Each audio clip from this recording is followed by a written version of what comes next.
Halo guys semuanya, udah lama banget nih gak muncul di permukaan. Sekarang admin satu yang waktu itu belum bisa move on, perlahan tuh udah mulai membaik dengan menyadari beberapa fakta ya, kalau emang mungkin fase ya beginilah fase sedang dalam hubungan. Oke, lanjut aja ke konten kita kali ini. Gue mau ngebahas tentang beberapa kekuatan di Naruto yang damage-nya juga nggak ngotak banget nih. Mungkin masih banyak kekuatan lain yang berada di luar list ini, tapi izinin gue sebagai admin satu buat ceritain tentang kekuatan-kekuatan yang pengen gue bahas dulu nih. Kekuatan di Naruto yang bikin otak sampai ke dengkul, gila nggak sih? Oke, let's go. Oke, let's go.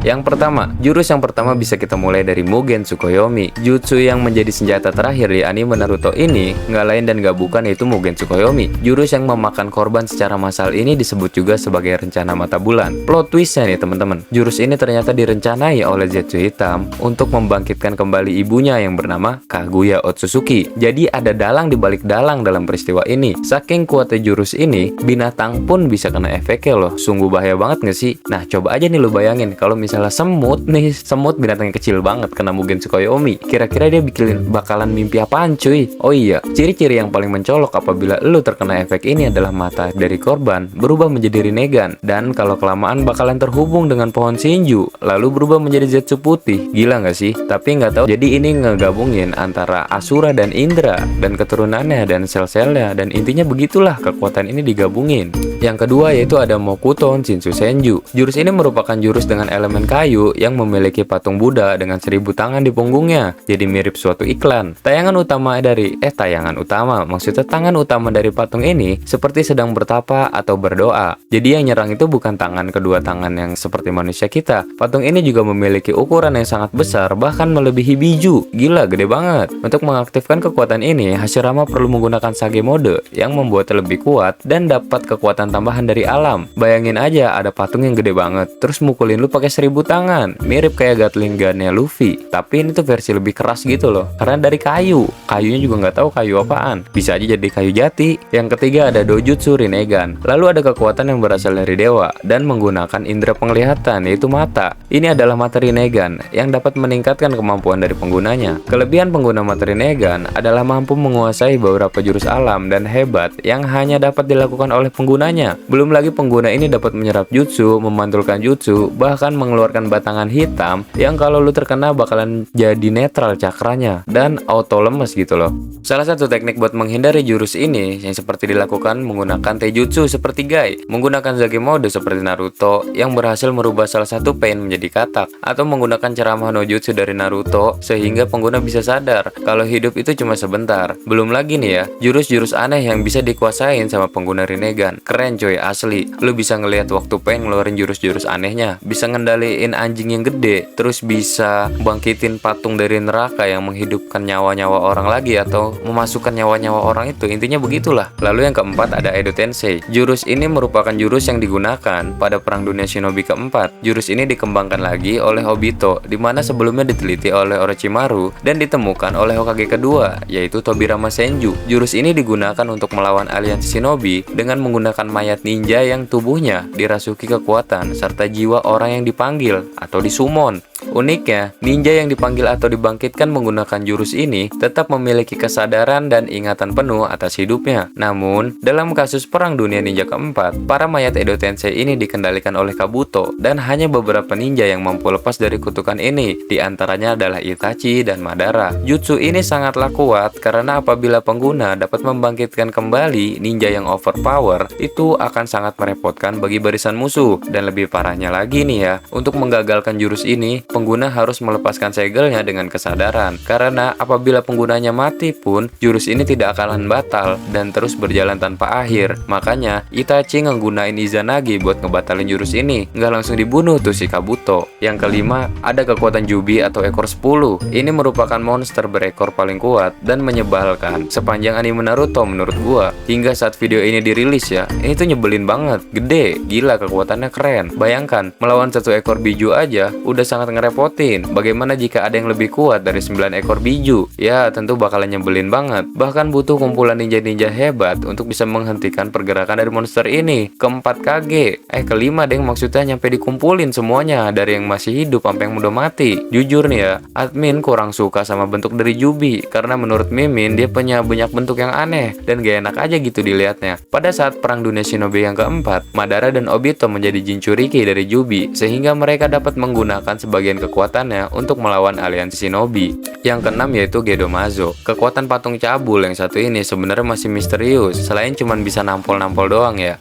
Bentuk awal dari Jubi ini cukup ngejengkelin, apalagi kita dibuat penasaran dari awal kemunculan Akatsuki. Patung ini tuh udah ada sebagai pijakan pas Akatsuki lagi meeting. Ya lu tahu kan waktu Akatsuki masih bayang-bayang terus dia berdiri di tangan patung. Nah itu tuh patung Gedomazo. Pertama kali patung Gedomazo itu keluar ketika Nagato lagi marah lalu membangkitkan patung ini. Dengan bermodalkan kekuatan Rinnegan saat itu, keluarlah jurus naga transparan penghisap nyawa. Patung ini juga OP banget dengan ukurannya yang sangat besar. Jadi mudah deh buat ngelumpuhin musuh-musuhnya. Nah, Gedomazo juga menjadi wadah untuk mengumpulkan cakra biju yang berhasil ditangkap untuk disatukan dan membangkitkan Jubi atau ekor 10. Makanya pas pertama kali para biju ini ditangkap, contohnya Gaara waktu itu kan cakranya dimasukin ke dalam patung ini, dimasukin ke dalam mulutnya Gedomazo kalau nggak salah ya. Yang ketujuh yaitu Shinigami. Kalian pasti tahu jurus ini, jurus yang dipakai oleh Hokage ketiga buat nyegel tangan dari Orochimaru waktu itu. Jurus ini juga pernah dipakai oleh Hokage keempat buat masukin musang cabul ke dalam tubuh Naruto. Cuma menurut gue pribadi jurus ini jadi kurang efektif kalau sampai salah target penggunaan. Coba kalau lu cuma nyegel ninja biasa pakai jurus ini, terus otomatis nyawa lu juga sebagai bayarannya. Udah gitu prosesnya juga lama kan, jadi kurang efektif aja gitu menurut gua mah. Nah katanya sih juga ya, ninja yang disegel ke dalam perut Shinigami ini pas mati jadi bakalan disiksa kayak gitu. Jadi nggak tahu ke surga, jadi kayak langsung auto masuk neraka gitu loh. Kayak masukkan neraka buat selamanya, tapi nggak tahu sih ya. Boleh dikoreksi aja kalau salah. Yang kedelapan yaitu Koto Amatsukami. Ini merupakan jurus khusus yang biasa digunain oleh Uchiha Shisui. Nggak tahu sih Mimin ada ninja lain yang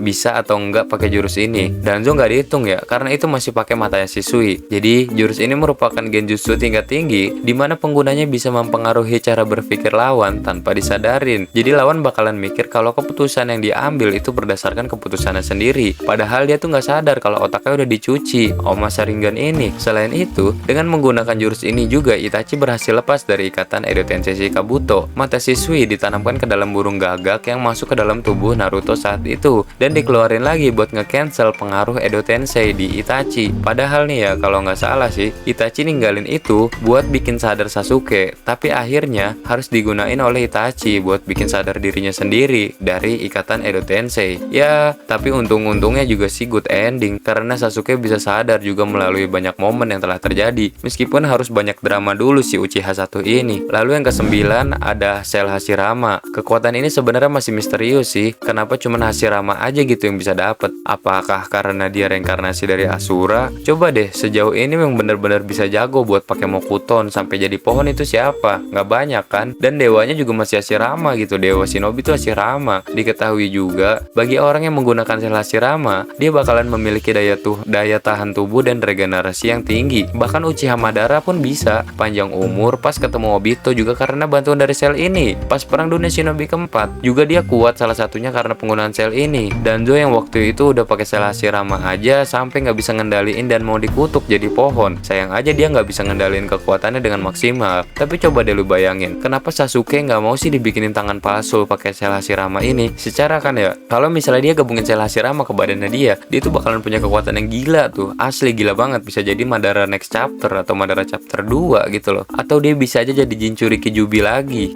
Malah jadi anime Naruto lagi, nggak ada Boruto. Yang terakhir sih menurut gua yang ke-10 ya, Oiroke no Jutsu alias jurus cabul. Ini jurus bener-bener cabul. Ini merupakan jurus pertama yang bisa dikuasain oleh Naruto. Jurus ini pertama kali dipakai oleh Naruto pas masih di Akademi Ninja. Gila emang Naruto kecil, isi otaknya udah agak lain. Jurus ini dipakai sama dia biasanya buat godain laki-laki gitu loh, ataupun buat pengalih lawannya. Karena lu tahu kan, otak laki-laki itu nggak bakalan bisa jauh-jauh kalau nggak ngeliat opai. Bapak yang paling senang kalau kena jurus ini yang nggak lain gurunya sendiri, yaitu Jiraiya, ninja legenda, cuman rada-rada mesum dikit. Dengan dengan isi kepala Jiraiya yang kebanyakan perempuan ataupun yang ngintip, otomatis dia tuh bakalan seneng banget pasti ngeliat Naruto pakai jurus ini. Gilanya lagi, jurus ini tuh dipakai buat ngalihin Kaguya cuy. Bayangin seorang Kaguya, dewa yang kekuatan nggak ngotak, dikalahin sama jurus cabul. Bahkan saat itu juga Sakura sampai bengong liatnya, nggak nyangka, mind blowing, di luar ekspektasi, di luar Nurul. Coba deh kalau kita sama-sama mikir nih ya, kira-kira pas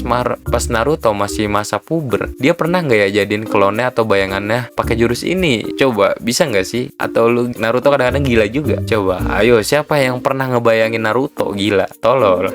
Oke, mungkin segitu dulu pembahasan dari gue mengenai beberapa jurus yang kuat di dalam anime Naruto yang kadang sampai nggak ngotak juga sih. Jangan lupa kalian like, tulis pendapat kalian mengenai video yang gue buat, dan jangan lupa untuk klik subscribe supaya bisa ngebantu sampai gue dapet 1000 subscriber. Sampai jumpa di lain kesempatan dan sehat selalu teman-teman. And sorry gue kadang kalau ngomong masih suka kebata-bata, dan bye bye. Thank you so much.